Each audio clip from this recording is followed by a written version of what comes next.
తాకట్లో ఉన్న మీ బంగారాన్ని విడిపించి ఆ రోజు ఆన్లైన్ రేటుకి కొంటాం. Sharma gold company. రఘునాథ్ రెడ్డి గారి జీవితంలో ఆయన అన్న ఒక మాట నేను జీవితంలో మర్చిపోలేను. రఘునాథ్ రెడ్డి, నీ గురించి ఎవరెవరో ఏదేదో ఎందుకు చెప్పారు ఆయన అప్పుల్లోనే అంత పెద్ద మాట మీకు? మరి అక్కడ ఏమైందో ఏమిటో నాకైతే తెలీదు. ఎవరో ప్రత్యేకం నా గురించి మెడ్రాస్లో స్ప్రెడ్ చేశారు. కమర్షియల్గా నేను ఫెయిల్యూర్, పెద్ద ఫెయిల్యూర్. ఇప్పుడు ఎలా బతుకుతున్నామని అడగవచ్చు. నేను రైల్వేలో 28 సంవత్సరాల పైన చేశాను. దాంతో నాకు పెన్షన్ వస్తుంది. నా దగ్గర నుంచి నేను 3 ప్రాణాల మీద బతుకుతున్నా. 2 ప్రాణాలు పైకి వెళ్ళిపోయినాయి. I'm an only 3 life. నాది వాళ్ళిద్దరిది. Hi, welcome to our channel. So నేను మీ రోషన్. పాత రోజుల్లో సినిమాల గురించే కాదు, వాళ్ళు ఎలా ఉండేవాళ్ళు, వాళ్ళ వ్యక్తిగత విశేషాలు కూడా చాలామంది కూడా మనకి షేర్ చేసుకుంటున్నారు. దానిలో భాగంగా ఇప్పుడు మనం ఒకప్పుడు ఎంతోమందిని అలరించిన రఘునాథ్ రెడ్డి గారి గురించి చెప్పాలి అంటే ఎన్ని సినిమాలు సూపర్ డూపర్ హిట్స్ ఉన్నాయో ఆయన ఖాతాలో ఆయన అడిగి తెలుసుకుందాం. నమస్కారం సార్. నమస్కారం అండి. ఎలా ఉన్నారు? బాగున్నాను. మీరెలా ఉన్నారు? నేను super. First of all happy new year.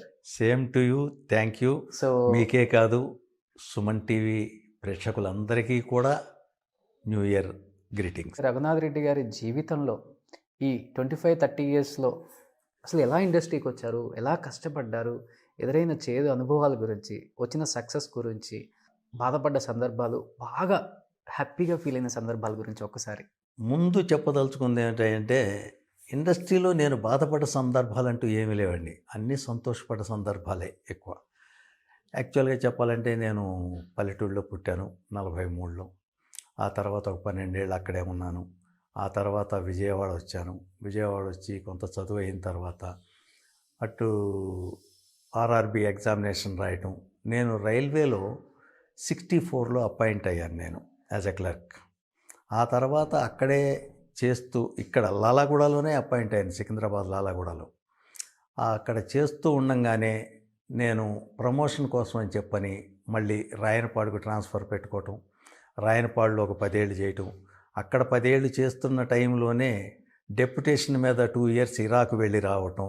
Okay.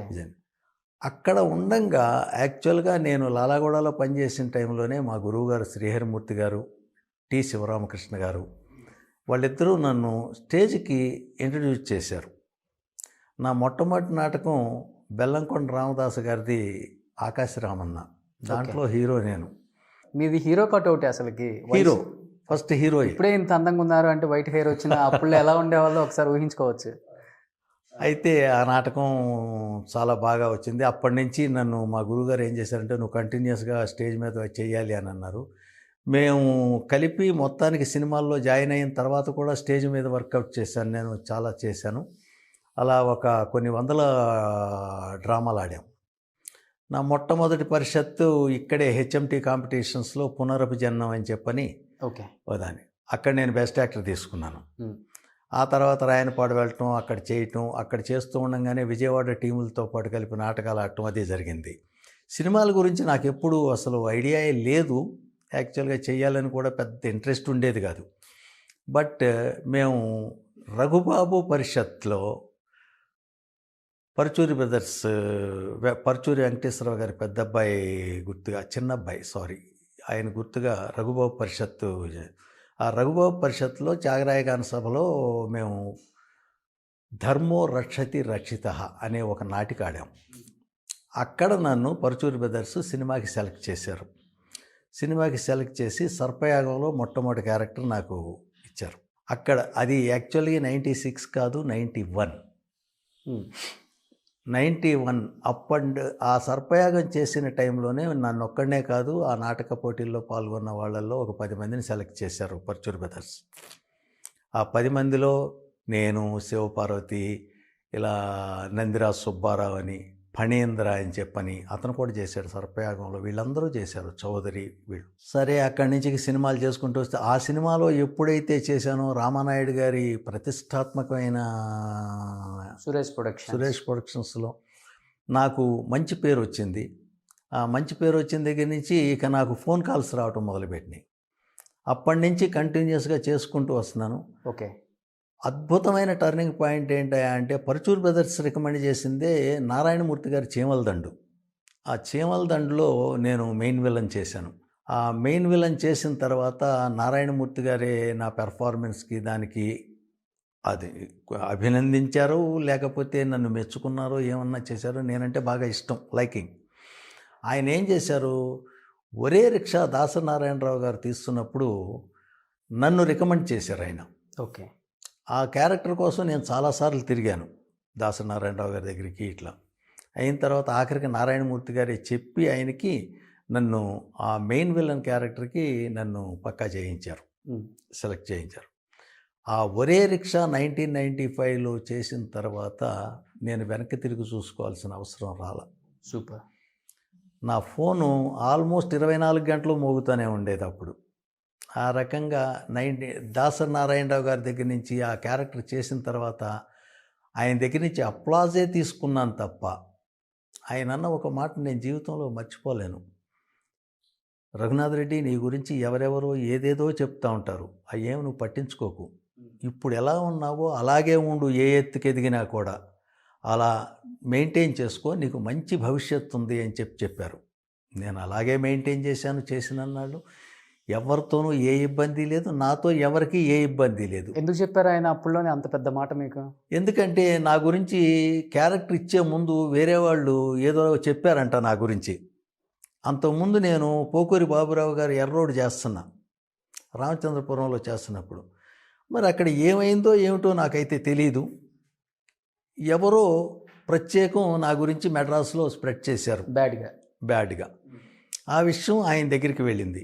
ఆయన దగ్గరికి వెళ్ళేసరికి ఆయన నీ గురించి ఎవరెవరో ఏదో చెప్తా ఉంటారు, నువ్వు దాని గురించి పట్టించుకోకు అని చెప్పని అప్పుడు నాకు ఇచ్చిన అడ్వైస్ అది. ఓకే. పైగా రఘునాథ్ రెడ్డి, నీ పెర్ఫార్మెన్స్ చూసిన తర్వాత నీకు సింగిల్ టైటిల్ కార్డు వేయాలనిపిస్తుంది అని చెప్పని, ఒరే రిక్షాలో నాది సింగిల్ టైటిల్ కార్డు అండి. It is an achievement for me. నేను చాలా గర్వపడే విషయం కూడాను. ఓకే. ఆయన దగ్గర నుంచి అదే టైంలో నాకు అప్పటికి మనిషికి 5 ప్రాణాలు ఉంటాయండి. 5 ప్రాణాల్లో నా 4 ప్రాణాలు బయటే ఉండేవి. ఫస్ట్ పరుచూరి బ్రదర్స్, నారాయణమూర్తి గారు, రామానాయుడు గారు, దాసరి నారాయణరావు గారు. ఇప్పుడు నా దగ్గర నుంచి నేను 3 ప్రాణాల మీద బతుకుతున్నా, 2 ప్రాణాలు పైకి వెళ్ళిపోయినాయి.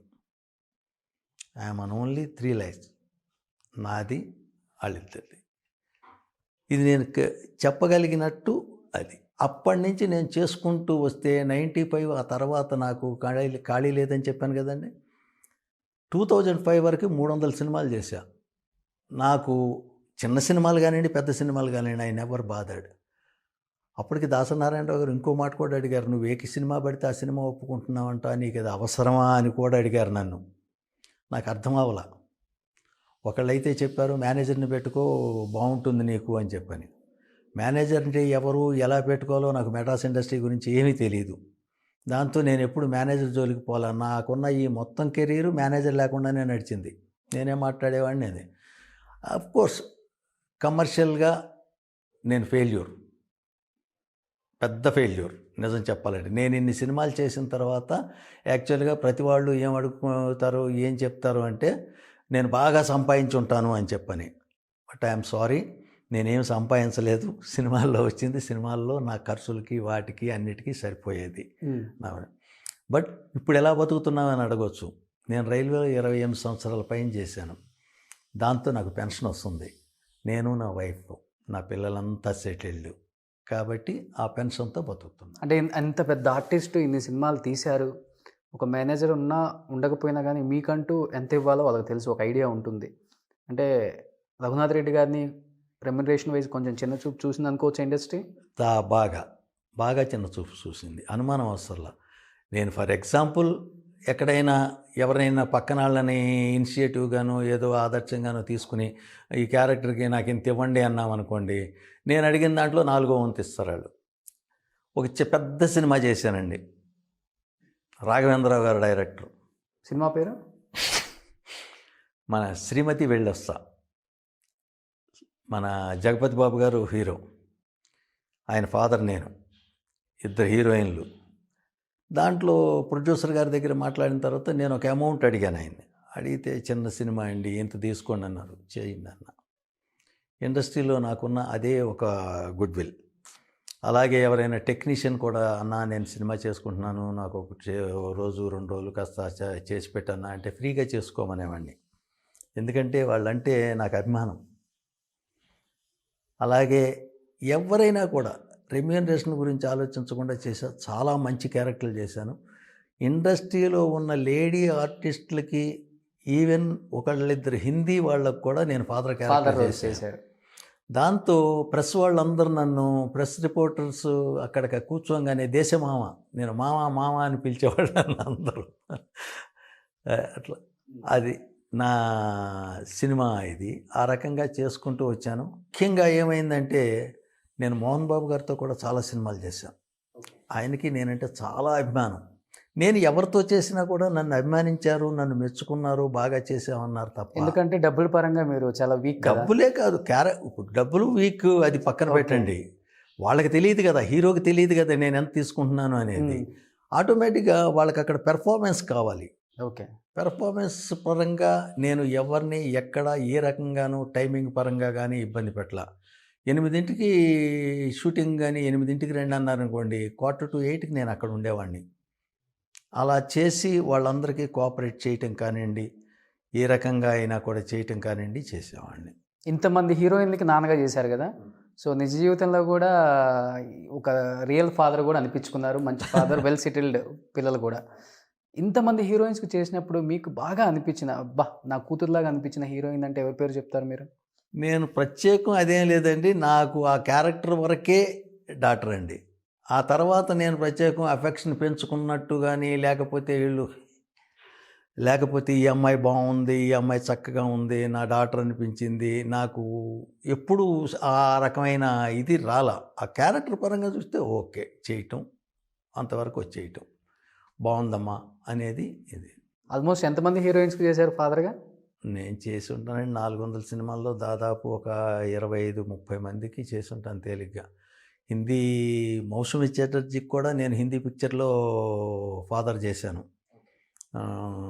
పూజా బాత్రా ఇలా వీళ్ళకి. ఇవన్నీ ఇక అది మామూలు చావాలింది గేమ్ చేసుకుంటూ. అప్పుడు వైట్ హెయిర్ లేదు కదా, బ్లాక్ హెయిర్? లేదండి, బ్లాక్ హెయిర్ డై చేసేవాడిని. కానీ తర్వాత ఈ హెల్త్ ప్రాబ్లము ఇది వచ్చిన తర్వాత ఎప్పుడైతే సినిమాలు తగ్గినాయో నా పనులన్నీ తగ్గించుకోవాలి, టైంగా కొంచెం చూసుకోవాలనే ఉద్దేశంతో నేను డై చేయటం కూడా మానేశాను. కానీ ఈ రియల్ హెయిర్తో కూడా మంచి క్యారెక్టర్స్ చేయొచ్చు. మధ్యలో కొంతమంది ఆర్టిస్టులు ట్రై చేశారు కదా ఇది కూడా. అవును, కూర్చుని అయితే చేయొచ్చండి, నడవలేను పెద్దగా, నడక లింప్ వస్తుంది. దాంతో నేను ఎవరైనా అడిగినా కూడా బాబు నేను నడవలేను, కూర్చుని అయితే చేస్తా. అలా చేసిన సినిమా ఏంటంటే నడిచి కూడా చేశాను. సుబ్రహ్మణ్యపురం లేటెస్ట్గా ఒక 1.5 year అయి ఉంటుంది, మహా అయితే 1 year. దాంట్లో మెయిన్ పూజారి క్యారెక్టర్ చేశాను. గుడి బాగుంటుంది ఆ వనపర్తి దగ్గర. సో ఇండస్ట్రీలో చేయని క్యారెక్టర్ లేని రఘునాథ్ రెడ్డి గారు చాలా వరకు హెల్త్ పరంగా ఇబ్బంది పడుతున్నారు అన్న విషయం చాలా తక్కువ మందికే తెలుసు. ఏంటి అసలు మీ హెల్త్ ఇష్యూ ఏంటి? సరిగా నడవలేకపోతున్నారు ప్రజెంట్ అని కూడా విన్నాను నేను. ఏంటి అసలు హెల్త్ ఇష్యూ ఏంటి మీకు? ఏం లేదండి, 2008లో స్ట్రోక్ వచ్చింది. స్ట్రోక్ వచ్చిన తర్వాత నేను ఇమ్మీడియట్గా కిమ్స్లో జాయిన్ అయ్యాను. కిమ్స్లో ఒక ఇంజెక్షన్ ఏదో ఇచ్చారు. ఆ తర్వాత క్యూర్ అయిపోయింది. మళ్ళీ 2014 దాకా చేసుకుంటూనే వచ్చాను సినిమాలు. ఓకే, పెద్ద ప్రాబ్లం రాలా, ఇబ్బంది పెట్టలా నన్ను. బట్ 2011లో ఒకసారి మైల్డ్గాను, 2014లో ఇంకొద్దిగా మైల్డ్గాను వచ్చేసరికి డెటీరియరేట్ అయిపోయింది. దాని ఎఫెక్ట్ నా మీద పడింది. అది చూసుకుంటూ వచ్చాం. సో 3 times వచ్చింది స్ట్రోక్? 3 times వచ్చింది. So you are very lucky అనుకోవచ్చు sir. As a matter of fact ఒక రకంగా లక్కీ, ఒక రకంగా చాలా బాధేస్తూ ఉంటుంది ఒక్కోసారి. నేను విన్నది కూడా ఫస్ట్ టైం స్ట్రోక్ వచ్చినప్పుడు కూడా 1 hour అసలు అందరూ కూడా ఎవరో కనిపెట్టలేకపోయారంట మీ స్ట్రోక్.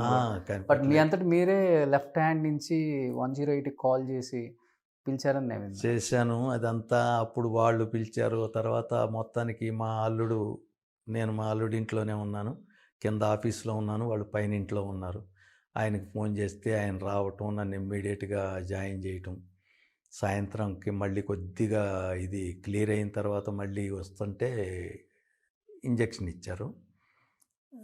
అప్పుడేం ప్రాబ్లం రాలేదు. డాక్టర్ గారిని కూడా అడిగాను నేను, ఏమండి మళ్ళీ వస్తుందా అని.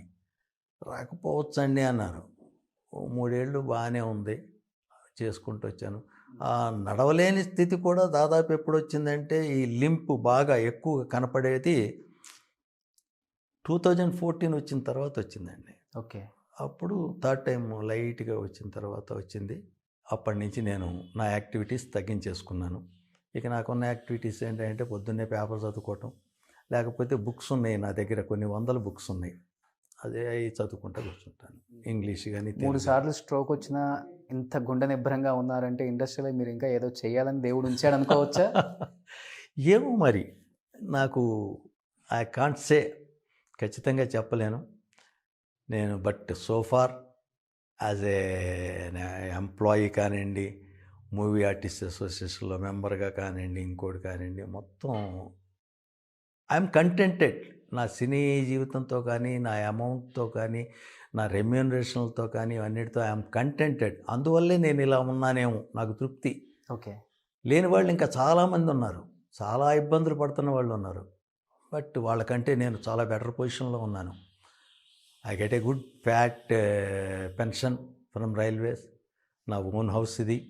కాబట్టి ఏ రకమైన బాధ లేదు. పైగా ముఖ్యమైన అడ్వాంటేజ్ ఏంటంటే నాకు పిల్లల గురించి వర్రీ లేదండి. They are well settled. Super. అది దానివల్ల కూడా నాకు ఆ సాటిస్ఫాక్షన్. బట్ ఇండస్ట్రీలో ఎవరైనా కానీ పెద్దవాళ్ళు, మీతో వర్క్ చేసిన వాళ్ళు కావచ్చు, డైరెక్టర్స్ కావచ్చు, హీరోస్ కావచ్చు, ఎవరైనా ఫోన్ చేసి మీ హెల్త్ పరంగా ఎలా ఉంది, ఏంటి కండిషన్ అడగటం జరిగిందా ఎవరన్నా? లేదండి, ఎప్పుడు జరగలేదు. తెలుసు కానీ కొంతమందికి నన్ను ఏంటి ఇలా అయిందంట, ఎలా అని చెప్పి ప్రత్యేకం. ఎందుకంటే నేను అసలు ఆ పబ్లిసిటీకి దూరంగా ఉన్నాను. వాళ్ళకి తెలుసా తెలియదా అనేది పక్కన పెడితే డెఫినెట్గా తెలిసి ఉంటుంది కొంతమంది కన్నా. బట్ నా గురించి ఎవరు అడిగిన వాళ్ళైతే లేరు. That is. బాధ అనిపించిద్దా ఎప్పుడన్నా? లేదు, పొరపాటును కూడా బాధ అనిపించదు. ఇంత చేసాము ఇండస్ట్రీకి, ఇండస్ట్రీ ఏం చేశాను? ఇండస్ట్రీలో నేను పనిచేసింది ఫ్రీగా ఎవరికి చేయలేదు, డబ్బులు తీసుకున్నాను, చేశాను. రూపాయి కానివ్వండి, 100 కానివ్వండి, what ever the case maybe. వాళ్ళు నన్ను ఇంకా ఏమైనా అభిమానం ఉంటే అడిగితే అడుగుతారు, అది వేరే సంగతి. నేను తత్తిమ వాళ్ళలాగానండి. As a matter of fact నాకు ఇంకా డ్రాబ్యాక్ కూడా ఏంటంటే, తత్తిమ వాళ్ళు ఏం చేస్తారంటే ఖాళీగా ఉన్నప్పుడు ఏ డైరెక్టర్ గారి ఇంటికో, ఏ ప్రొడ్యూసర్ గారి ఇంటికో, ఏ పెద్ద హీరో ఇంటికో ఏదో ఒకటి వెళ్ళిపోయి వాళ్ళకి ఏదో ఇచ్చి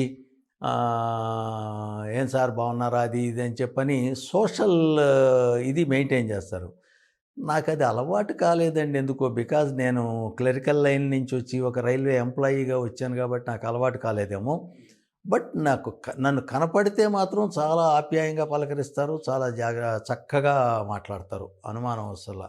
బాలకృష్ణ గారు కానీ, చిరంజీవి గారు కానీ, వెంకటేష్ బాబు కానీ, ఎవరైనా కూడా చాలా బాగా మాట్లాడతారు. మీరు అన్నట్టు బాలకృష్ణ గారికి నేనంటే చాలా అభిమానం. ఓకే. బట్ నా ఈ పరిస్థితి ఆయనకి తెలుసో లేదో నాకు తెలియదు. కొంతమంది హీరోలకి తెలుసు. బట్ ఒక అడ్వాంటేజ్ ఏంటంటే నేను మూవీ ఆర్టిస్ట్ అసోసియేషన్లో పనిచేసినప్పుడు కూడా యాజ్ ఎ జాయింట్ సెక్రటరీ నాకు ఒక పర్టికులర్గా 5-6 ఏళ్ళ నుంచి health insurance without my any amount paying వాళ్ళు పంపిస్తున్నారు. అది గ్రాటిట్యూడ్ నాకు, నా మీద ఉన్న అభిమానం కానివ్వండి, నేను చేసిన పనికి కానివ్వండి. ఇది మా నుంచి ఏదైనా హెల్ప్ వచ్చినా సార్ మీకు? మా నుంచి కూడా నేను డబ్బులు ఇస్తానన్నా వద్దన్నానండి. ఇస్తా అన్నారు. వాళ్ళు ఇస్తానల్లా. మురళీమోహన్ గారు ఒకసారి ఇట్లాగే జీవిత గారితో ఇతని సంగతి కూడా చూడాలండి అనే పద్ధతిలో అంటే నేను అన్నా, నాకు డబ్బులు మాత్రం వద్దండి, పొరపాటును కూడా వద్దు, I'm happy in that is. నాకు హెల్త్ ఇన్సూరెన్స్ మాత్రం ప్రొవైడ్ చేయండి అని చెప్పానన్నాను. అలాగే పంపిస్తున్నారు. నేను కూడా రాగానే అనిపించింది నాకు కూడా, ఎన్ని సినిమాలలో ఎలా చేసిన వ్యక్తి ఏం నడవలేకపోతున్నారా అనిపించింది లోపలికి వచ్చే ముందు. లైట్గా కళ్ళమ్మ నీళ్ళు కూడా అలా తిరిగాయి నాకు. అయ్యో, అంటే ఎన్ని సినిమాల్లో చూసాం మిమ్మల్ని, ఒక పవర్ఫుల్గా చూసాం, ఒక ఫాదర్గా చూసాం, ఒక ఎమోషనల్గా చూసాం. ఎలా చెప్పాలంటే అన్ని రోల్స్లో చూసాం మిమ్మల్ని. విలనిజం చూపించారు. అలాంటి వ్యక్తి ఏంటి అలా వస్తున్నారు అని ఒక్కసారి అలా తిరిగింది నమ్మ. లేడీస్ అయితే నాకు కొంతమంది నన్ను అనేవాళ్ళు, ఏంటయ్యా బాబు అలా చేస్తున్నావు, భయం వేస్తుంది అనేవాళ్ళు. ఉమ్. నేను 400 సినిమాలతో పాటు ఒక 50 టీవీ సీరియల్స్ చేశాను. మంచి మంచి టీవీ సీరియల్స్ చేశాను. తర్వాత ఒక 50 యాడ్లు చేసి ఉంటాను. ఎలా ఉంటుందంటే నాకు సర్ప్రైజులు అనమాట. ఎందుకో విజయవాడలో ఉంటే ఎవరో ఫ్రెండ్ ఇట్లాగే వచ్చారే, నీ కటౌట్ అక్కడ స్వరాజ్ మైదాన్ దగ్గర పెట్టారన్నారు. ఎందుకన్నా, అగ్రిగోల్డ్ యాడ్కి నా కటౌట్ ఉందని నాకు తెలియదు. అట్లా చేయలేని సినిమాలు కూడా కొన్ని ఉన్నాయి, చేసినవి ఇన్ని ఉన్నాయి నాకు. అదొక అడ్వాంటేజ్. కాబట్టి నో రిగ్రెట్స్. డబ్బు విషయంలో కానివ్వండి, తత్తిమో వాళ్ళు పలకరించలేదని కానివ్వండి, ఇంకోటి కానివ్వండి, no regrets. I'm happy, I'm contented. So ఇప్పుడు కూడా ఏదైనా మంచి అవకాశం వస్తే నడవలేంది కానీ పరిగెత్తలేంది కానీ కూర్చొని ఉంటే చేయొచ్చు అంటారు. కూర్చునుంటే డెఫినెట్ చేస్తానండి. కూర్చునుంటే డెఫినెట్ చేస్తాను. మీకైతే ఉంది అది చేయాలని తపన. ఇప్పుడు ఆర్టిస్ట్గా ఒక చిన్న విషయం అండి, నాటకంలోకి ఎంటర్ అయ్యేదాకా, నేను నాటకంలోకి ఎంటర్ అయిన తర్వాత ఇక అది ఒక దురదన తప్పనిసరిగా కూక్కోవాల్సిందే, తప్పదు. సో ఎటువంటి రిగ్రెట్స్ లేవు, ఇండస్ట్రీ చాలా ఇచ్చింది, చేశాను, అయిపోయింది, అంతవరకు అన్నారు. సూపర్. అది కొంతమందికి ఉంటుంది. బట్ ఈ వయసులో ఉన్న వాళ్ళు మ్యాక్సిమం ఇండస్ట్రీ మీద ఏదో బురద చల్దామని చూస్తూ ఉంటారు. వద్దండి, చూసే ఉంటారు చల్లిన వాళ్ళని కూడా. అది వాళ్ళ మనస్తత్వాన్ని బట్టి వాళ్ళ ప్రాబ్లం. యాక్చువల్లీ చెప్పాను కదండి, కొందరికి గడవడదు అనుకోండి, ఇబ్బంది. ఒక పెద్ద మనిషి నాకు తెలుసు, మెడ్రాస్లో చాలా క్యారెక్టర్లు చేశాడు, చాలా ఇదైంది. ఆయన అక్కడి నుంచి ఇక్కడికి వచ్చాడు. ఇండస్ట్రీ వచ్చినప్పుడు ఆయన వచ్చాడు. వచ్చిన తర్వాత వేరే వాళ్ళ దగ్గర రమ్మంటే వచ్చాం, క్యారెక్టర్లు ఇట్లేదు. ఏమండి, ఇండస్ట్రీకి నన్ను ఎవరూ రమ్మని పిలవలేదు. వాళ్ళు సెలెక్ట్ చేశారు, వచ్చాను. వాళ్ళు నాకేమీ లైఫ్ గ్యారంటీ ఇవ్వలేదు. అయినా కూడా అన్ని 100 సినిమాలు చేశాను, వాళ్ళు నన్ను అంత ఎంకరేజ్ చేశారు అని అంటే I must be grateful to them. I must be grateful to the industry. అంతే తప్ప ఇండస్ట్రీ నన్ను చూడలేదంటే ఇండస్ట్రీ నన్ను చూస్తానని ఏమన్నా కాగితం రాసి ఇచ్చిందా? లేదు కదా, అవసరం లేదు. మనం ఉన్న టైంలో జాగ్రత్త పడటం అనేది చాలా అవసరం. నాకు జాగ్రత్త పడేంత రాకపోయినా నాకున్న ఒకే ఒక కాన్ఫిడెన్స్ ఏంటంటే నా పెన్షన్. ఈ లేని వాళ్ళు ఏం చేస్తారు, ఆటోమేటిక్గా నేను అంత చేశాను, నేను ఇంత చేశాను, నన్ను చూడలేదు, ఉంటుంది, బాధ ఉంటుందండి అలా. కానీ అలా బాధపడాల్సిన అవసరం నాకు ఈ స్టేజ్లో కూడా దేవుడు రానిలేదు అని అంటే అసలు ఎన్ని కృతజ్ఞతలు చెప్పుకోవాలో, ఎన్ని ధన్యవాదాలు చెప్పుకోవాలో, ఎంతమందికి ఎన్ని రకాలుగా నమస్కారాలు చెప్పుకోవాలో నాకు అర్థం కావట్లేదు. అంత ఫస్ట్ సినిమానే శోభన్ బాబు గారితో వర్క్ చేశారు. అవును. ఎలా ఉండేది ఆయనతో? మీకు ఒక్క ఎక్స్పీరియన్స్ కానీ బాగా ఎదురైన మంచి అనుభవాలు ఆయనతో? అసలు అంత రేంజ్లో ఉన్న ఆర్టిస్టు ఆ రకంగా మాతో మాట్లాడాల్సిన అవసరం లేదు. అంటే ప్రతి వాళ్ళు చెప్పే మాట ఇది. బట్ అది ఆయన గొప్పతనం తప్ప మా గొప్పతనం కాదు. ఒక షాట్ జరుగుతుందండి, నాది శివపార్వతి. ఒక కార్నర్లో ఇట్లాగే షాట్ పెట్టారు, కూర్చున్నాం. ఎదురుగా చిన్న స్టూల్ మీద శోభన్ బాబు గారు కూర్చున్నారండి. ఓకే. ఈ మన వాళ్ళు లైట్ వాళ్ళు వేసుకుంటారు కదా స్టూల్స్, డిపార్ట్మెంట్ వాళ్ళు వేసుకునే స్టూల్ మీద కూర్చున్నాడు ఆయన. మేమందరం చేస్తున్నాం. వన్ మోర్ పడుతుంది. 7 టేకులు అయినాయండి. 7 టేకులు అయిన తర్వాత మళ్ళీ 1 మోర్ అన్ని పర్చూర్ బ్రదర్స్ గోపాలకృష్ణ గారు చెప్పిన తర్వాత ఆయన వెళ్ళిపోయారు. 8వ టేక్ ఓకే అయింది. నేను తర్వాత బయటికి వెళ్ళి అడిగా ఆయన్ని, ఏంటి సార్ వచ్చేసారు అదంటే, ఏం లేదండి టేకులు పడుతున్నాయి, ఒక్కోసారి సబ్కాన్షియస్ లెవెల్లో సీనియర్ ఆర్టిస్ట్ ఎదురుగా ఉన్నారు అని చెప్పని సబ్కాన్షియస్ లెవెల్లో అనిపిస్తుంది, దాంతో మీ పెర్ఫార్మెన్స్ కొంచెం ఇదవుద్ది, తగ్గుతుంది, అందుకని వచ్చేసానన్న. మరి నిజమేనేమో, అంత గొప్ప హీరో, అంత పెద్ద హీరో ఆ మాట అన్నది ఆ తర్వాత టేక్ ఓకే అయింది కదా. అట్లాంటి ఎక్స్పీరియన్స్లు చాలా ఉన్నాయి, చాలా. సో సౌత్ ఇండియాలోనే బాగా ధనవంతుల్లో ఎవరైనా ఒక మంచి హీరో ఉన్నారు అంటే శోభన్ బాబు గారి పేరే చెప్తాం అందరం కూడా. అవును. ఏంటి అసలు ఆయన గురించి అంత బాగా చెప్తారు?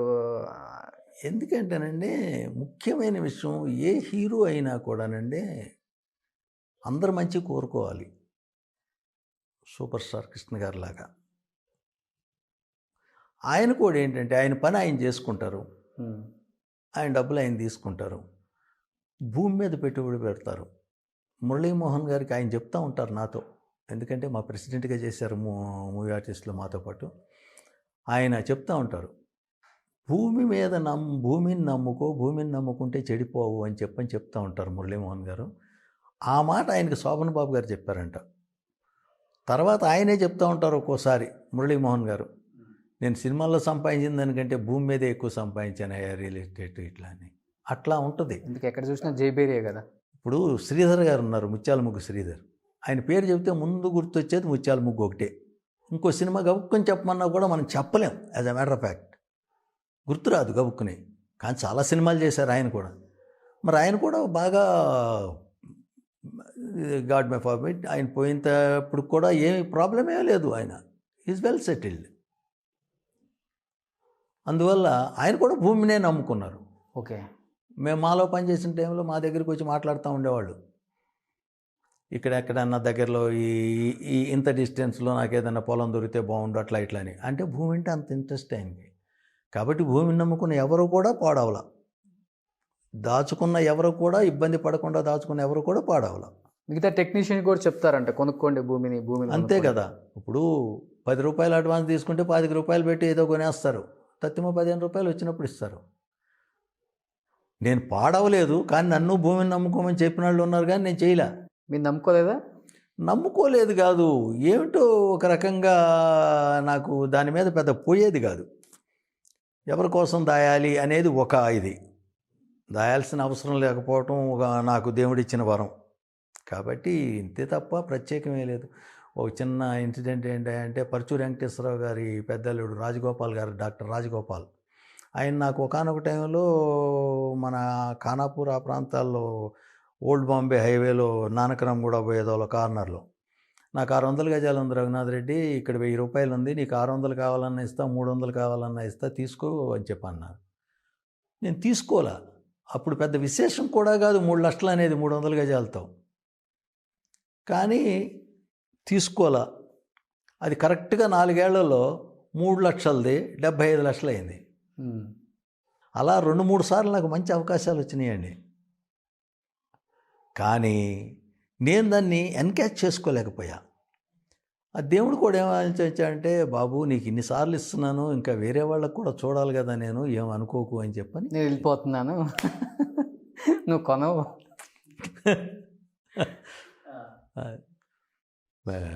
ప్రేమించుకుందామరా వెంకటేష్ బాబు ఫాదర్ క్యారెక్టర్ చేసిన తర్వాత అయితే ఒక షాట్లో అది అయిన తర్వాత చప్పట్లు, Abids state bank of Hyderabad, అక్కడ మెడ మీద తోసేస్తే శ్రీహరి, నేను వచ్చి జూబ్లీ హిల్స్ చెక్ పోస్ట్ దగ్గర పడ్డాం. అక్కడి నుంచి వస్తామంటే నన్ను కొట్టారు. కొట్టిన తర్వాత పాప మా పెద్ద అయినట్ట కొడుతున్నారు ఏంటి ఆయన పక్కన వాళ్ళు అడిగితే ఒక అతను అంటాడు, వాళ్ళ అబ్బాయి వాళ్ళ అమ్మాయితో ఇది చేసా అంటే కొట్టకేం చేస్తారు అని చెప్పంటే, నీకు పిల్లలు ఉన్నారా అని అడుగుతా, లేరంటాడు. పిల్లలు లేని వాళ్ళకి పిల్లల మీద ప్రేమ ఏం తెలుస్తుందని అని లాక్ కొడతా. చప్పట్లు. పరుచూరు గోపాలకృష్ణ గారు అయితే, రఘునాథ్ రెడ్డి చప్పట్లు కొట్టించుకుంటున్నాడయ్యా అన్నారు. చాలు సార్.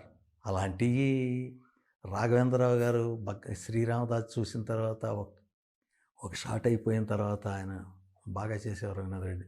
చాలు సార్, ఇవి తృప్తి, ద సాటిస్ఫాక్షన్ మెయిన్ ఇంపార్టెంట్. ఇలా లేని వాళ్ళు డెఫినెట్గా ఎదటి వాళ్ళలో తప్పులు వెతుకుతారు. నేను కూడా నాకు లేకుండా ఉండుంటే వెతికేవాడిని, ఏమో వెతికేవాడినో కాదో తెలియదు, బట్ ఆ బాధ ఉంటుంది.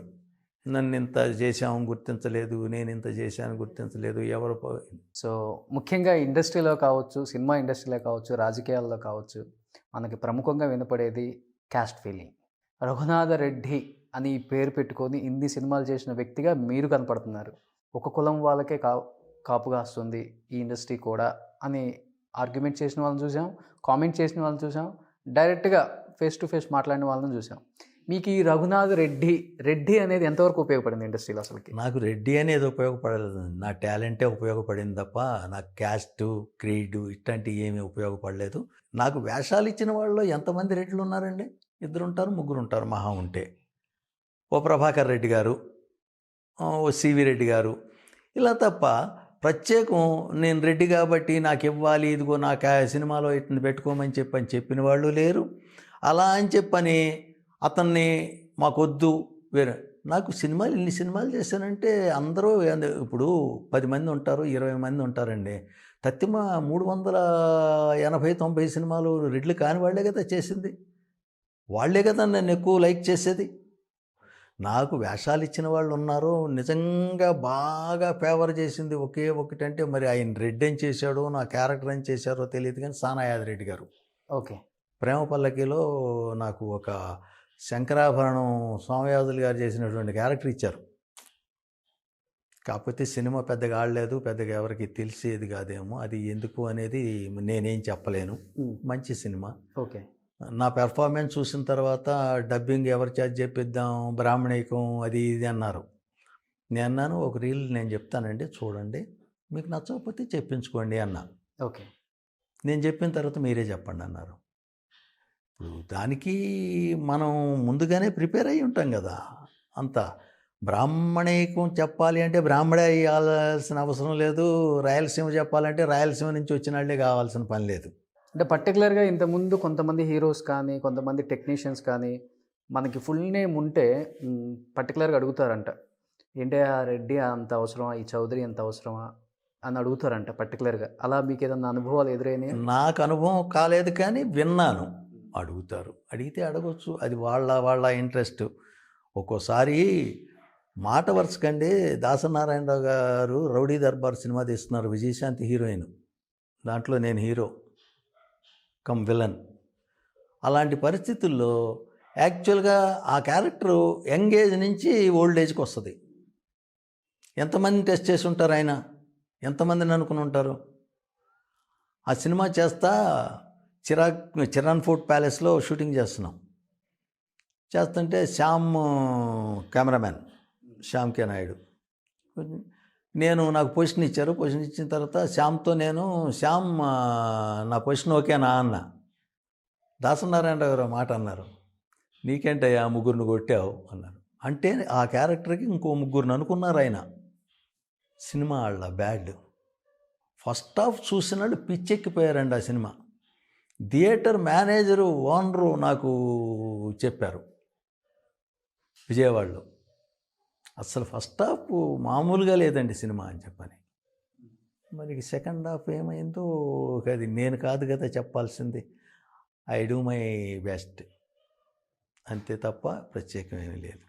ప్రేమించుకున్నాను రా సినిమా అంటే ఇప్పటికేసినా కానీ అందరం కూడా చూస్తూ ఉంటాం. చాలా అంటే దాంట్లో ఉన్న ప్రతి క్యారెక్టర్ కూడా చాలా ఇంపార్టెంట్. చాలా సార్ ఆ సినిమాలో బాగా గుర్తుండిపోయే ఒక ఫన్నీ సిచ్యువేషన్ ఏదన్నా షూట్ తర్వాత కానీ షూట్లో కానీ వెంకటేష్ బాబుతో కానీ బాగుంటుంది. ఆయనతో ఏ హీరోతో బాగా క్లోజ్గా మూవ్ అయ్యేది ఎవరయ్యా అంటే బాలకృష్ణ గారండి, మోహన్ బాబు గారు. అస్సలు చిన్న ఆర్టిస్టా పెద్ద ఆర్టిస్టా ఇట్లాంటిది ఏమి ఉండదు. ఎలా ఉంటుందంటే నేను ఆయన రాజాబాబు అనుకుంటాను అలా ఇతనితో చేస్తున్న మనోజ్తో అది లొకేషన్కి వచ్చి చూసి నాతో ప్రత్యేకం ఇట్లా వెళ్ళాలి. ఆయన యమదొంగ చేస్తున్నారు అప్పుడు, ఇక్కడ రామోజీ ఫిలిం సిటీకి వెళ్ళాలి షూటింగ్. వెళ్ళిపోయారు, ఏదో పలకరించారు, అంత అయిపోయింది, వెళ్ళిపోయిన తర్వాత మళ్ళీ ఫోన్ చేశారు మేనేజర్కి చేసి, సారీ అయ్యా చెప్పకుండా వచ్చేసాను అని చెప్పని. పర్వాలేదులేండి, ఈ సీనియర్ మోస్ట్ జూనియర్ ఆర్టిస్ట్ క్యారెక్టర్లు ఎన్నాళ్ళు చేయాలి నేను అన్నా. ఎప్పుడు చేయను. అదేంటయ్యా నీ చేత అది చేయించాను ఇది చేయించాను అన్నా. నేనన్నా ఈ పూట క్యారెక్టర్లు ఏంటండి అంటే హీరోయిన్ ఉంది కదా అని. ఆవిడకి నా మూలానే ఏమన్నా మేలు జరుగుద్దేమోనండి, నా ఆవిడ వల్ల నాకేం మేలు. కొత్తగా చేసింది ఆ అమ్మాయి, కాదు తాప్సీ కాదు, ఆ అమ్మాయి పేరు ఏదో. ఆ తర్వాత హీరో ఉన్నాడు, హీరో అన్నారు ఒప్పుకున్నా, అతని మూలంగా నాకు కొంచెం అడ్వాంటేజ్ వస్తుంది అని చెప్పాను, నవ్వారు. తర్వాత మేనేజర్ అడుగుతున్నాడు, అదేంటి సార్ అట్ట మాట్లాడు. ఏమవుతాయా, ఏమన్నా తప్పేమన్నా, అదే ఆయన అంటే అంత భయం. అవును, చాలామందికి భయం, చాలామందికి. ఇదే కాదు, యమజాత కూడా చేస్తున్నా జడ్జి క్యారెక్టర్ ఆయన మేకప్ అది తీసేశారు. సాయంత్రం అయిపోయింది, సన్నగా వాన కూడా పడుతుంది. వాన పడుతుంటే జడ్జి క్యారెక్టర్ కూర్చోబెట్టడానికి లైటింగ్ చూస్తున్నారు, క్లోజ్ తీయటానికి.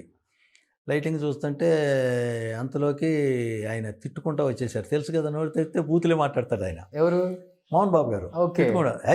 ఆపేయండి షూటింగ్, ఆపండి అయ్యా నేను చెప్తున్నాను డూమ్ అని చెప్పాను. పక్కనే శ్రీహరి ఉన్నాడు. అందరికీ భయం, వణికిపోతున్నారు. ఏంటి సంగతి ఏంటి సంగతి ఏంటి సంగతి అని. అదే ఏయ్ ఆపేయండి, ఏయ్ నన్ను ఏమయ్యా నీ గురించి నువ్వేమనుకుంటున్నావు అన్నారు. నాకేం అర్థం కాల. ఆయన సంగతి తెలుసు. టాంట్రమ్స్ ఈయన మొట్టమొదటి సినిమా అడవిలో అన్నకే నాకు పోయారు, నేను దొరకల. ఏంటయ్యా అని. ఏంటి నా గురించి నేను అనుకోవటం ఏంటా అని చెప్పానంటే, అవును నీ గురించి నువ్వు ఏమనుకుంటున్నావు అని రెండోసారి అన్నారు. అప్పటికీ మాట్లాడలే నేను. అప్పుడు శ్రీహరి అన్నాడు, తను తాను ఎస్విఆర్ అనుకుంటాడన్నా అన్నాడు. ఎస్వి రంగారావు గారు. నాకు అర్థమైంది. సార్ ఆయన దృష్టి దోషానికి నన్ను ఏం చేయమంటారు చెప్పండి సార్ అన్న. అస్సలు సెట్స్లో మొత్తం ఒక్కళ్ళు కూడా విపరీతమైన నవ్వులు. ఆయన కూడా నవ్వుకుంటూ బయటికి వెళ్ళిపోయాడు. వెళ్ళిపోయిన తర్వాత నా పక్కన ఉన్న లైట్ బాయ్ అన్నాడు, ఏంటి సార్ అట్టా చెప్పాను. ఏమైందా అన్న. నాకు తడిసిపోయింది సార్ అన్నాడు. ఇందుకు అసలు మ్యాటర్ ఏంటి, మీ గురించి మీరు ఏమనుకుంటున్నారు? అంటే నేను ఎస్వి రంగారావు లెవెల్లో అనుకుంటున్నాను అని శ్రీహరి ఎక్కించి తీసుకొచ్చాడు. ఆ శ్రీహరి ఆ మాట అనగానే నాకు అర్థమైంది ఎక్కించాడని. దాంతో అప్పుడప్పుడు ఇలాంటి ఫన్నీ చేస్తుంటారు ఆయన. అసలు మామూలుగా జోకులేరండి. ఓకే, మామూలుగా వేరు. అమ్మో చాలా చాలా స్టార్ట్ అనగానే లేకపోతే మాత్రం మా అట్టాగే తిడతారు. అది కూడా అంతే. శ్రీహరి గారితో ఎలా ఉండేది? శ్రీహరితో చాలా సినిమాలు చేశాను. బాబాయ్ బాబాయ్ బాబాయ్ అంటాడండి, నేను అబ్బాయి అంటాను. బాబాయ్ బాబాయ్ అనే వాళ్ళు మనకంటే ముందు పోతే మనకి ఎంత బాధ ఉంటుందో. అవును, చాలా చాలా. గృహప్రవేశానికి పిలిచాడు, గృహప్రవేశానికి వెళ్ళాం. నిజంగా మంచి ఆర్టిస్ట్ అండి శ్రీహరి. అతనితో బ్యాడ్ దేవుడు తొందరగా తీసుకెళ్ళిపోయాడు. కానీ అది కొంత అతను కూడా నాలాగానే నేను తొందరగా జాగ్రత్తలు తీసుకున్నట్టే అతను కూడా ఏదో ప్రాబ్లం వస్తే జాగ్రత్తలు తీసుకోవాలి. షూటింగ్ చేస్తూనే పోయాడు. అది ఒక మంచి సినిమాలు చేసాం. చాలా క్లోజ్గా ఉండేవాడు. ఇప్పుడు అడ్వైజ్ ఇచ్చారు హెల్త్ పరంగా కొంచెం బాగాలేనప్పుడు కొంచెం చూసుకోబ్బాయి అని?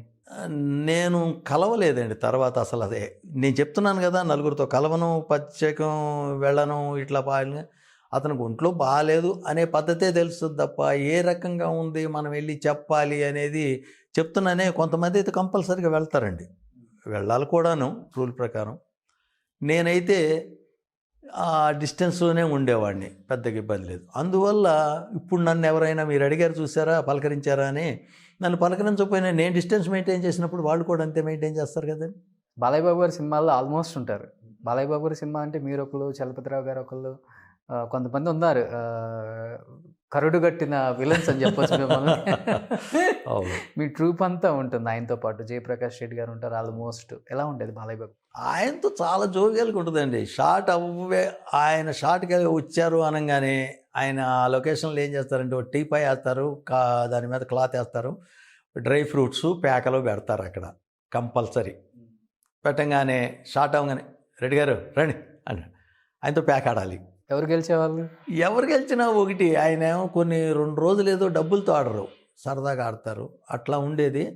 డబ్బుల గురించి ఎప్పుడు అసలు ఆయన పైగా ఎక్కువ డబ్బులు కూడా ఆడరు, పెద్ద స్టేక్ కూడా ఆడరు, ఆటకు రూపాయి అన్నట్టు ఆడతారు అంతే. చాలా చిన్నగా కాలక్షేపం కావాలంతే. ఓకే, ఆయన అలాగే పిలిచేవాళ్ళు, దగ్గర కూర్చోబెట్టుకునేవాళ్ళు. జనరల్గా కొంతమంది హీరోలు ఏం చేస్తుంటే మనం వెళ్ళి నమస్తే అన్నాం అనుకోండి, కూర్చోండి అని చెప్పని అంటూ ఉంటారు. ఆయన అలాగే అది పిలుస్తారు. ఆయన ఒకరు, మోహన్ బాబు గారు ఒకళ్ళు, ఏంటి అక్కడ కూర్చున్నా, రా కూర్చో ఇక్కడ, అట్లా పిలుస్తారు. ఏ మాటకి ఆ మాటే. నాగార్జున గారితో ఎన్ని సినిమాలు చేశానండి. ఓకే, ఆయనలా ఉంటారు. అది అస్సలు ఎవరు కూడా సీరియస్ అయ్యే పని లేదండి. చాలా జోవియల్గా ఉంటారు. ఏదైనా చెప్తే నవ్వుతారు, చక్కగా రిసీవ్ చేసుకుంటారు. చాలా సినిమాలు చేశాను. నేను చేసిందంతా పెద్ద హీరోలతోనండి. ఈ రకమైన మోహన్ బాబు గారు, చిరంజీవి గారు, నాగార్జున గారు, పవన్ కళ్యాణ్, ఇట్లా పవన్ కళ్యాణ్ గారితో 2-3 చేశాను. పెద్ద క్యారెక్టర్లు ఏం కాదు. అట్లా ఈ మన యంగ్ హీరోస్తో మాత్రం నితిన్తో 2 సినిమాలు చేశాను కానీ కాంబినేషన్ లేదు. ఎన్టీఆర్తో 2 సినిమాలు చేశాను, కాంబినేషన్ లేదు. మన తారకరత్నంతో చేశాను. తారకరత్నం తర్వాత మన ఈయన వాళ్ళ బ్రదరు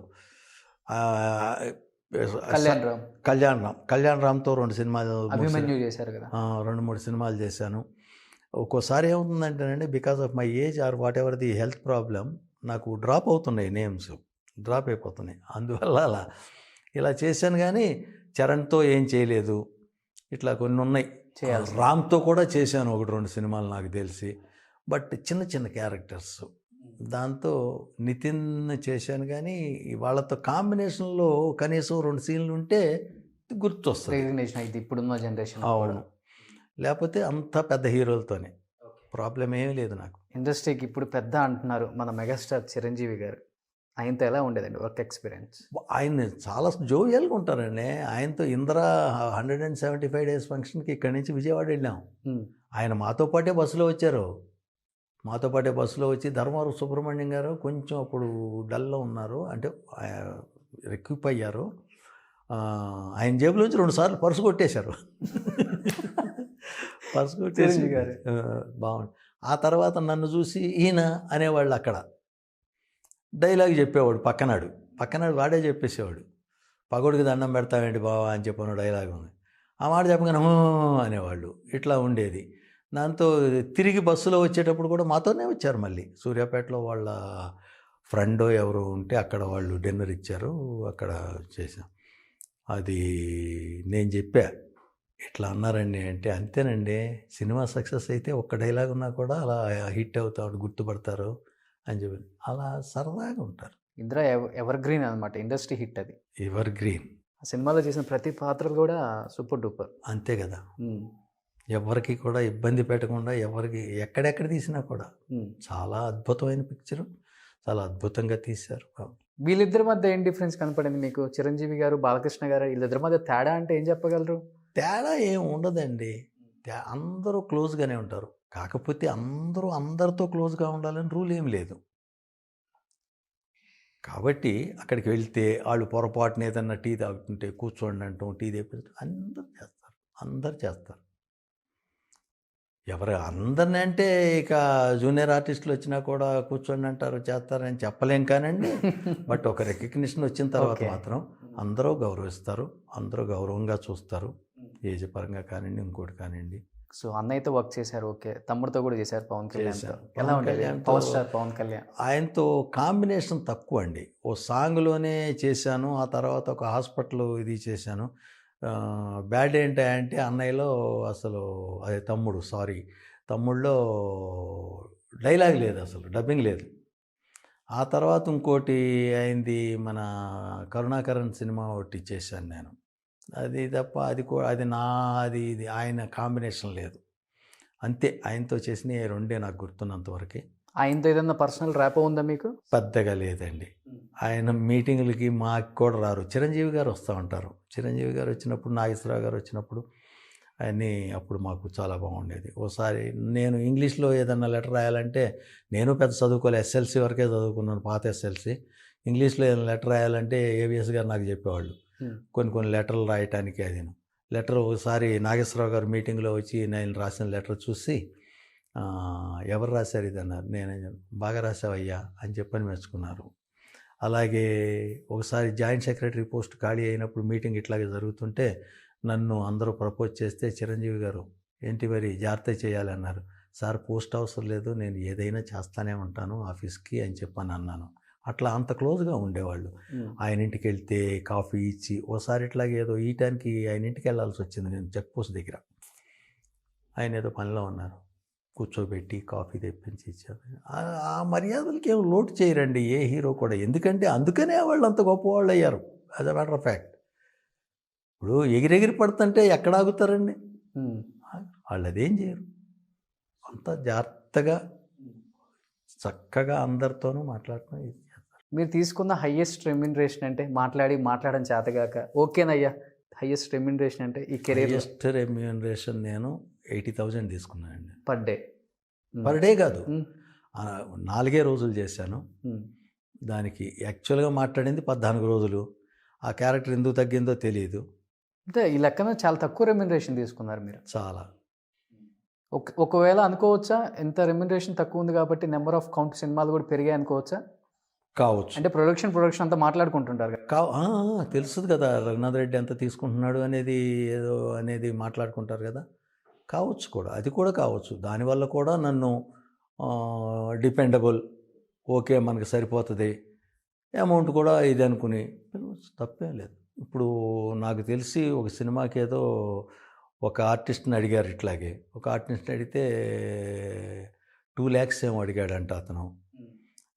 నాకు దాంట్లో సగం కూడా ఇవ్వకుండా నేను చేశాను. సో మాక్సిమం విలన్స్ అంతా కూడా కమెడియన్గా కూడా అయ్యారు. జయప్రకాష్ రెడ్డి గారు కావచ్చు, ఆయన first villain. Jayaprakash Reddy first villain కాదండి, అతను ఒరిజినల్గా యాక్చువల్గా కమెడియన్ అండి, చాలా అద్భుతమైన కమెడియన్ అండి. కానీ విలనిజం కూడా బాగా పండిస్తారు ఆయన. బాగా పండిస్తాడు, కానీ యాజ్ ఏ కో ఆర్టిస్ట్ నన్ను మామ అంటాడు. అయితే వాడు నాకు విలన్గా కంటే కమెడియన్గా అద్భుతంగా నచ్చుతాడండి. చాలా అద్భుతంగా చేస్తాడండి కమెడియన్గా. నంది అవార్డ్స్లో తిరుపతిలో ఆడుతుంటే ఒక నాటకానికి ఏమో విలన్గా తీసుకున్నాడు, ఒక నాటకానికి ఏమో కమెడియన్గా తీసుకున్నాడు నంది అవార్డ్స్. ఎలా ఉండేది మీ ఇద్దరి మధ్య మామ? అస్సలు చాలా ఎప్పుడు ఫోన్ చేస్తాడు, ఏం మామ ఏం చేస్తున్నావు అని చెప్పని అంటాడు. లాస్ట్ స్టేజెస్లోనే అలెగ్జాండర్ చేసిన టైంలో కూడా తర్వాత ఫోన్ చేశాడు, సినిమా చేసిన తర్వాత కూడా. సినిమా చేసి ఇట్లా చేశాను మామ, ధవళ సచిన్ గారు చేశారు అది ఇది అని చెప్పి. ఆయన కూడా లాస్ట్ మూమెంట్లో అన్నారు, సినిమా ఆఫర్ లేక గుంటూరులో వెళ్ళి సెటిల్ అయిపోయాను. లేకపోతే ఏమైంది అండి అర్థంకి? లేకపోయినా అది ఏదనేమి ఇప్పుడు తిండికి లేక గడవటం కానీ, ఇల్లు లేక అలా కాదు, ఆర్టిస్ట్ అనే వాళ్ళకి ఎప్పుడు పని ఉంటేనే కదా. అది ఎప్పుడు ఎంతసేపు ఏమనిపిస్తుంది అంటే నలుగురు దృష్టిలో ఉండాలి అనేది ఉంటుంది. కుదురుతుంది. ఎప్పుడైనా బాధపడ్డారు సార్ ఆయన చనిపోయే ముందు? ఎప్పుడన్నా సినిమా నాకు కనపడలేదండి, ఫోన్లో మాట్లాడుకోవటమే కదా తప్ప. లేదు మామ ఈ మధ్యన పెద్దగా చేయట్లేదు అని చెప్పడమే తప్ప ప్రత్యేకంగా ఏం లేదు. అసలు వాడు యాక్చువల్గా కోటీశ్వరుడు అయ్యేవాడండి. వాడు కరెక్ట్గా వాడి ప్రోగ్రాంలో వాడు ఉండుంటే 2 సార్లు సినిమా ఛానల్ అంటే యాక్చువల్గా టీచర్ కదండి గుంటూరులో. వాడు ఏం చేశాడు, ఒక సిస్టమ్ ఒకటి తయారు చేసుకుని ఇంప్లిమెంట్ చేద్దాం అనుకునేటప్పటికి దాసనారాయణ గారు సినిమాల్లోకి పిలిచేసరికి ఏదో నాటకం చూసి వెళ్ళిపోయాడు. వెళ్ళేటప్పుడు కూడా డబ్బులు తీసుకుని వెళ్ళి బ్యాంకులు వేసుకుని సినిమాలు ఉన్నా లేకపోయినా నేను తినడానికి ఇబ్బంది పడకూడదు అని చెప్పని పెట్టుకుని వెళ్ళాడు. తీరా చూస్తే అక్కడ 5 ఏళ్ళు చేశాడు, 5 ఏళ్ళు 6 ఏళ్ళు సక్సెస్ కాల వాళ్ళ లెక్క ప్రకారం. దాంతో తిరిగి వచ్చాడు. ఈలోపు వీడు చేసిన ప్రాజెక్టు ఆ సిస్టమ్ సివి ధన్ అని చెప్పని గుంటూరులో ఒకనొక టైంలో ఈ ట్యూటోరియల్ కాలేజీలు ఉండేవి, ఆయన అడాప్ట్ చేశాడు. ఆయన కోట్లు సంపాదించుకున్నాడు, వీడేమో సంపాదించుకోవాలా. మళ్ళీ తిరిగి వచ్చి స్కూల్లోనే ఉన్నాడు. స్కూల్లో ఉండగానే మళ్ళీ ఇదే చేసుకుంటా ఉండగా మళ్ళీ దాసనారాయణరావు గారే మళ్ళీ పిలిచారు.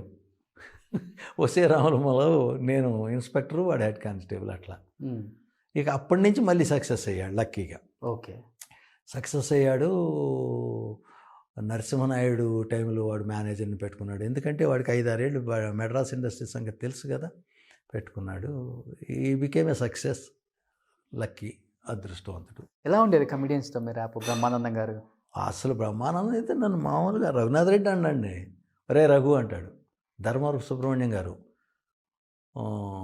ఎంఎస్ నారాయణ, నన్ను రఘునాథ్ రెడ్డి అని పూర్తి పేరుతో ఎవరు పిలవరు, రే రఘు అంటారు. చాలా బాగుంటుంది, చాలా క్లోజ్గా ఉండేవాళ్ళు, చాలా పద్ధతిగా. ఇండస్ట్రీకి ఒక బ్యాడ్ టైం అని చెప్పుకోవచ్చు. ఎందుకంటే ఒకనొక టైంలో 2014-13 నుంచే స్టార్ట్ అయింది. ప్రతి ఇయర్ ఒక కమెడియన్ మనం మిస్ అయ్యాం. ఎంఎస్ నారాయణ గారు కావచ్చు, ధర్మవరపు గారు కావచ్చు, ఏవిఎస్ గారు కావచ్చు, జయప్రకాష్ రెడ్డి గారు, అవతి ప్రసాద్ గారు, అవును, కొండవలస గారు, ఇలా చెప్పుకుంటూ వేణుమాధవ్ గారు, మొత్తాన్ని మిస్ అయ్యాం. చాలా ఎలా అనిపించింది? అంత ఫ్రెండ్లీగా ఉండే అరే అనుకునే ఫ్రెండ్స్ ఒక్కసారిగా అలా పడిపోతున్నప్పుడు జయప్రకాష్ రెడ్డి దాకా మనం చూస్తూనే ఉన్నాం. ఎలా అనిపించింది సార్? ఏముందండి, ఏవిఎస్ గారు పోయినప్పుడు మూవీ ఆర్టిస్ట్ అసోసియేషన్లో మేమిద్దరం కలిపి పనిచేసింది. నాకు ఆయన గురించి మాట్లాడమంటే ఏడుపు వచ్చింది. నాకు ఏడుస్తానే చెప్పా. పైగా I'm not a good orator చెప్పడానికి, కానీ ఇది నాకు పెద్దగా చేత కాదు. దాంతో అసలు ఒక్కొక్కళ్ళు నాకు ధర్మవరం సుబ్రహ్మణ్యం గారితో చేశాను, కానీ ఏవిఎస్ గారితో ఉన్నంత క్లోజ్ కాంటాక్ట్ లేదు నాకు. ఇప్పుడు మీరు చెప్పిన కొండవలస కానీ ఇంకోటి కానీ ఏదో 1-2 సినిమాలు అట్లా చేసినయే. కానీ యాక్చువల్గా కొండవలస చెప్పాలంటే ఆయన క్యారెక్టర్ ఆర్టిస్టు. ఆయన నాటకాల దగ్గర నుంచి నాకు తెలుసు. ఓకే, మేము కండక్ట్ చేసిన పరిషత్తులో కూడా నాటకాలు ఆడాడు ఆయన, క్యారెక్టర్ ఆర్టిస్ట్. ఆ కళ్ళు చిదంబరం క్యాపిటలైజ్ చేసుకోలేకపోయాడు, ఆ వాయిస్ని ఈయన క్యాపిటలైజ్ చేసుకున్నాడు. ఏదన్నా కానివ్వండి, what ever the case maybe, but unfortunate. ఇలా మొత్తానికి ఇండస్ట్రీ మంచి ఆర్టిస్టులని కంటిన్యూస్గా పోగొట్టుకుంటూనే ఉంది. బాగా బాధ అనిపించింది మీకు ఎవరు ఈ చనిపోయిన వాళ్ళల్లో? ఏవిఎస్ గారు. చాలా. మేమిద్దరం అక్కడ ఆ పంజాగుట్ట కేర్ హాస్పిటల్ వెనక పక్కన ఇద్దరం ఎదురు బదురు ఉండేవాళ్ళం. నేను అపార్ట్మెంట్లో, ఆయన సొంత అపార్ట్మెంట్లో. ఆయన పోయినప్పుడు నేను చాలా బాధపడ్డాను. ఎందుకంటే అసలు ఆఫీసులో నన్ను చేయమని చెప్పి చేసి చాలా క్లోజ్గా ఉండేవాడండి. కానీ చాలా మందిని ఇండస్ట్రీ కోల్పోయాం మనం. కోల్పోయారు. మంచి నటులు. కొత్త కామెడియన్స్ కూడా వస్తూనే ఉన్నారు. They are also wonderful. వాళ్ళు బాగా పెర్ఫార్మెన్స్ ఉంది, వాళ్ళు కూడా చేస్తూనే ఉన్నారు. బట్ ఎప్పుడైనా ఏదైనా సందర్భం మీకు ఎదురైందా? అంటే సినిమా చాలా వరకు మనము ఆ సినిమాలో చేస్తున్నాం ఈ రోజు అనిపించి సడన్గా ఒక్క నైట్లోనే క్యారెక్టర్స్ మార్చేసి వేరే ఆర్టిస్ట్ని పెట్టడం మీకు ఇబ్బంది పడ్డది? ఒక సినిమా అయిందండి, దాసనారాయణరావు గారిది అయ్యింది. అది కూడా అనుకోకుండా అయింది. మన నాట్ మిస్టేక్, నా సినిమా పేరు కళ్యాణ ప్రాప్తిరస్తు. కొత్త హీరో, కొత్త కుర్రాళ్ళు. సుమ దాంట్లో ఫస్ట్ టైం చేసింది, యాంకర్ సుమ. ఓకే. వాళ్ళు దాంట్లో నేను ఒక lady artist father character. Shooting అయిపోయింది, అంటే కొన్ని రోజులు చేసిన తర్వాత మధ్యలో గ్యాప్ వచ్చేసరికి నేనేం చేశానంటే, విజయ నిర్మల్ గారి సినిమా 2 కుటుంబాల కథ మెయిన్ విలన్, దాంట్లో కమిట్ అయ్యా. రాజమండ్రిలో చేస్తున్నాం, పంటల మీద చేస్తున్న టైంలో ఏమైందంటే ఇట్లా రావాలి అన్నారు. విజయ నిర్మల్ గారు ఏమో జనరల్గా వదలరు. అంత ఇది పని ఉండటమా లేకపోవటమా అనేది కాదు, కానీ ఆవిడ డేట్ అయితే ఆవిడ దగ్గర ఉండాల్సింది అక్కడ. ఆ రకంగా అక్కడ ఉన్నాను, అయిపోయింది. అంతకుముందు ఒక్కరోజు ముందే నా క్యారెక్టర్ మొత్తం చేంజ్ చేసి మురళీమోహన్ గారు చేత చేయించారు. ఆ తర్వాత నేను వచ్చి అట్లా కాదు సార్, నేను ఏదో ఒకటి చేస్తాను అంటే, సరే ఇంకొక చిన్న సీన్ ఒకటి ఏదో క్రియేట్ చేసి నా చేత చేయించారు. అది ఒకటి పోయిందండి ఆ కొత్త సినిమా. దీనికి చాలా సినిమాలు మంచి మంచి రోల్స్ చేశారు, మంచి పేరు తెచ్చుకున్నారు. బట్ మంచి పేరు తెచ్చుకున్నాక కూడా మనకి మళ్ళీ కొన్ని చేదు అనుభవాలు ఎదురవుతూనే ఉంటాయి. కొన్ని సినిమాల్లో ఎలా ఉంటుందంటే ఏదో జూనియర్ ఆర్టిస్ట్ని పెట్టినట్టు వెనక పెడతారు, డైలాగ్స్ ఉండవు. అలా బాధపడ్డ సందర్భాలు సినిమాలు ఏమైనా ఉన్నాయా సార్ మీ కెరీర్లో? అలా జూనియర్ ఆర్టిస్ట్ లాగా నేను